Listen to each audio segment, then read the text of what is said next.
Hi, my name is Denise, and I'm going to be talking to you today about your finances. Americans are a car repair away from financial ruin. We need to get a grip on our finances before the next mini crisis causes us to be living on the streets. In a May 2016 article by Rebecca Lake from Credit Donkey, almost half of Americans would not be able to cover an unexpected expense of $500 or less. Are you worried about your bills? Is paying bills a stressful event?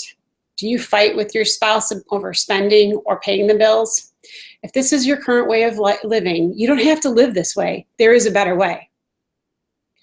We know that Americans are spiraling out of control with debt. We are slaves to our finances instead of our finances working for us. From the US Census Bureau, I found out that households that actually carry a credit card debt from month to month, their average is $16,000. And at an average interest rate of 16%, that's nearly $2,600 that they're accruing on those credit cards yearly.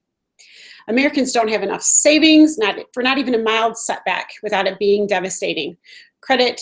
Rebecca Lake from Credit Donkey stated that an estimated 38 million households in the United States live hand to mouth, which means that they spend every penny from their paychecks every month. Surprisingly, 2/3 of them earn $41,000, which means that's well above the poverty line. I wanted to know what a 2016 college graduate would owe in student loans when they were done this year. I went to studentloanhero.com and found out that it was over $37,000. We aren't saving for retirement, and Social Security is not going to be there for us. So as of March 2016 article by Kathleen Elkins from businessinsider.com, she stated that nearly half of American families don't have any retirement savings at all. And those that do have retirement savings are dismal. So before Dave Ramsey, Susie Orem, and I myself joining the church, I had my own experience with debt and the stress that it poses on a marriage. When we first started out, we didn't have very much, and we weren't taught the principles that I'm going to teach you today. I discovered these principles in my 20s and created my own system for getting out of debt. These principles have existed long before popular financial talk shows. I can remember after we had our first child, I was working in an insurance company as a programmer, and I hated the job, but I had to stay in it because I had bills. So one day at work, I was at lunch and I was feeling down and I was alone. I said a prayer, and one of the questions I had was, how can I make more money? And the clearest thought came to my mind, and it was simply spend less. 2 words, spend less. So let me explain how we're going to get our finances under control. First, you need to make a zero-based budget. Set up a written budget every month with your spouse if you are married, and what you do is you spend every dollar on paper before that month begins. You need to stick to your spending plan, and I recommend the first 2 items in your budget be tithing and then savings. This is a pay-yourself-first concept. Number 2, if you don't have a $1,000 emergency fund, you need to get one fast. This is essential for your success because once you start out to change your financial status and the way things that go for you, with your goals in hand, it's Murphy's Law that something is going to happen to deter you from doing it. Life happens to everyone. Cars break, people get sick, hours get cut, basements flood, so be ready. Emergency funds should be hidden and only used for real emergencies. If you're thinking, how am I going to come up with this money? This is impossible. You need to do everything in your power to get that money.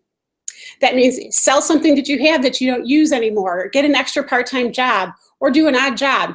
My son is in 8th grade, and he worked this fall for a little over 2 weeks raking leaves, and he made $500.